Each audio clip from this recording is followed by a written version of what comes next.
Guys, তো আজকে আমরা স্বামীনারায়ণ মন্দির আছে, যেটা কৈলালে আছে। তো যাওয়া যাক, এবার আমরা অটো ধরবো, তারপরে বাকিটা অটো না। তারপর আমরা অটো থেকে নেমে সোজা ফুটপাথ ধরে বাসের উদ্দেশ্যে রওনা দিলাম। তারপরে এখানে আমরা বাস পেয়েও গেলাম, তাড়াতাড়ি পেয়ে গেছি। তো বাসে উঠে গেলাম, বাসটা অনেকটা বেশি ফাঁকা ছিল, বেশিক্ষণ লাগে না। আমতলা থেকে কৈলান মন্দির মানে এই বাসে করে 5 থেকে 7 মিনিট লেগেছে।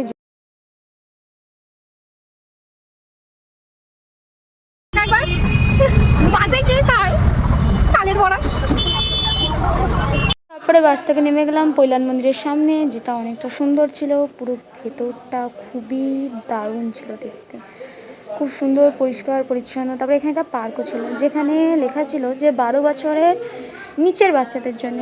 আর এখানে আমি 20 বছরের বাচ্চা একবার চড়েছি, পড়েও গেছি, খুব জোরে লেগেছেও। তারপরেও কি আর বলবো, লাগার পরেও তারপরে আমি একবার পড়ে গেছি, হয়নি আমার এত এনার্জি, আমি আবার উঠেছি। তারপরে চারিদিকটা আবার ঘুরিয়ে দেখলাম। দেখার পর আমি আর বোন ভাবলাম যে কেউ যখন কিছু বলছেন আমরা সবগুলোতেই চড়ে দেখতেই পারি। তারপর আমরা সবগুলোতেই ট্রাই করলাম, একবার করে উঠলাম। এটা তো এখন উঠেছি, বোন একটু ভয় পাচ্ছিল। যখন আমি ওপরের দিকে ওকে তুলে দিচ্ছিলাম, ও বলছে অত সিধি নামাও নামাও, অত সিধি নামাও, বারবার ধরে বলছিল। এই যে এখনও বারবার ধরে বলছে অত সিধি নামাও, আমার ভয় লাগছে, নামাও। তারপরে নামিয়ে দিলাম।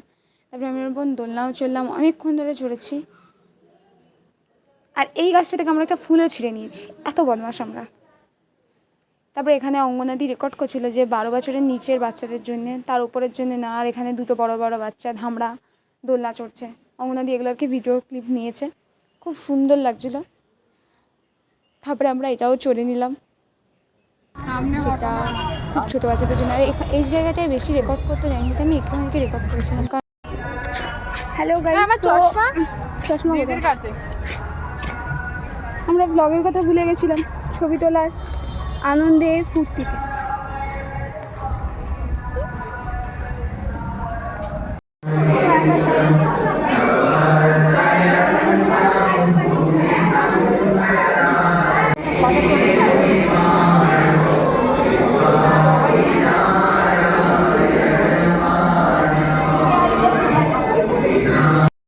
আমি হচ্ছে যে ছবি তোলার জন্যে এলোকেশি চুলো কি যেন টাইটেল ডায়লগটা, এলোকেশি সর্বনাশী, ওই এলোকেশি সর্বনাশী হয়ে গেছে, সর্বনাশী শুধুমাত্র ফটো তোলার জন্য। এই প্রচুর দাম, প্রচুর দাম ভাই, বিশাল দাম, বিশাল। একটা জল খেয়ে চলে আসে যেতে হবে, একটা কোল্ড ড্রিঙ্কস খেয়ে চলে আসে। এই দেখুন একটা রেস্টুরেন্ট, যেটা আমরা স্কিপ করছি। আর এই একটা দোকান, সেটাও আমরা স্কিপ করছি। আরে কি করছিস? আর আমরা ছবি তুলছিলাম বলে আমাদেরকে বকা দিয়েছে। আর ঘাসে বসতে হবে না, চল তাহলে দেখতে পাবো না, বাজার কলকাতায় যেতে পারবো না। এই আমি যারা একটা ব্লগ বানাবো, দাঁড়া। আরে এখানেই তো বল, আবার বলে আমি একটা ব্লগ বানাবো। এই স্বামীনারায়ণ মন্দিরে যে মানে যার প্রচুর টাকা, যার প্রচুর টাকা, মানে ওইগুলি যার প্রচুর কালো টাকা, সে এখানে এসে খেতে পারে। এই যার প্রচুর কালো টাকা সেই খেতে পারে। এইরকম, আরে এইরকম না করলে তো ভাইরাল হওয়া যাবে। চলে নি আমরা এখন সবুজ ঘাসে গিয়ে বসছি, কারণ আমরা হচ্ছি গরু। তুমি একা গরু, আমরা কেউ। এই যে গাইস সবুজ ঘাস, এখানে এসে আপনি শুতেও পারেন, কারণ খুব সুন্দর ঘাসটা। এখানে বসে আমি ভিডিও বানাই। তো গাইস আমাদের ফাংশন হয়ে গেছে, আর দোকানটাও বন্ধ হয়ে গেছে। ও হয়ে যাবে, অনেকদিন হয়েছে না, 5টা হয়ে যাবে। সবুজ সবুজ ঘাস,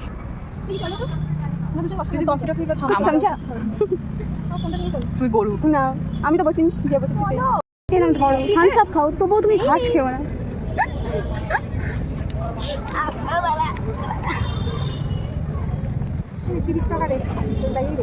ওটা কি করবো আমি? তুই তো সব রেখে দিস, কারণ আমি রাস্তায় যাইছি, নোংরা টোংরা অতটা দেখে চালাবেন। তারপরে হচ্ছে যে আমরা সবাই মিলে ট্রেন্সে ঢুকলাম। এরা ঢুকতে চাইছিল না, আমি এদেরকে জোর করে ঢুকিয়েছি, কারণ ট্রেন্সের কালেকশন আমার খুব ভালো লাগে, খুব মানে খুব। ও তুমি যেটা পড়েছিলে বেশি সুন্দর লাগছে। না না এইটা ট্রায়াল দিয়েছে, আর এখানে একজন গেছে, এখানে একজন গেছে, আর এখানে বসে আছি। সবাই হচ্ছে ট্রায়াল দিয়ে গেছে, আর আমি বসে আছি এখানে। পর 3টে জায়গায় 3জনে ট্রায়াল দিতে গেছে, আর আমি এখানে বসে আছি ওদের অপেক্ষা। কিন্তু ট্রেন্সের কালেকশনগুলো অনেক ভালো আছে, ট্রেন্সের কালেকশনগুলো অনেক ভালো আছে। এই যে ডাইনিং, কিন্তু আমরা অনেক গরিব তাই আমরা কিছু নিইনি। আর আমার হচ্ছে এই প্যান্টটা খুব পছন্দ হয়েছিল, কিন্তু আমি নিয়ে অঙ্গনাদি নিয়েছি, আর আমি নেবো এই প্যান্টটা নেক্সট টাইম। তো গাইজ আমরা এই যে এখন ট্রেন্স থেকে বেরিয়ে গেছি, এখানে বৃষ্টি হচ্ছে তাই আমরা ছাতা নিয়ে দাঁড়িয়েছি। হ্যাঁ এই যে এই ড্রেসটা কি পছন্দ হয়েছিল আমাদের, দামটা অনেক বেশি।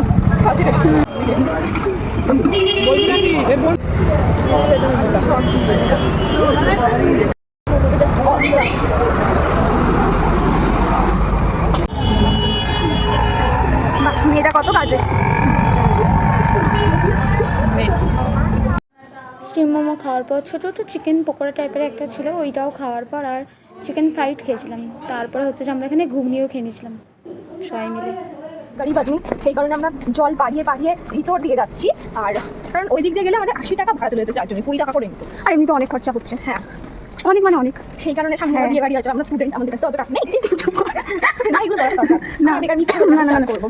আরে টাকাও দিচ্ছে, যে দিচ্ছে সেটা চাকরি করে। হ্যাঁ হ্যাঁ চাকরি করে।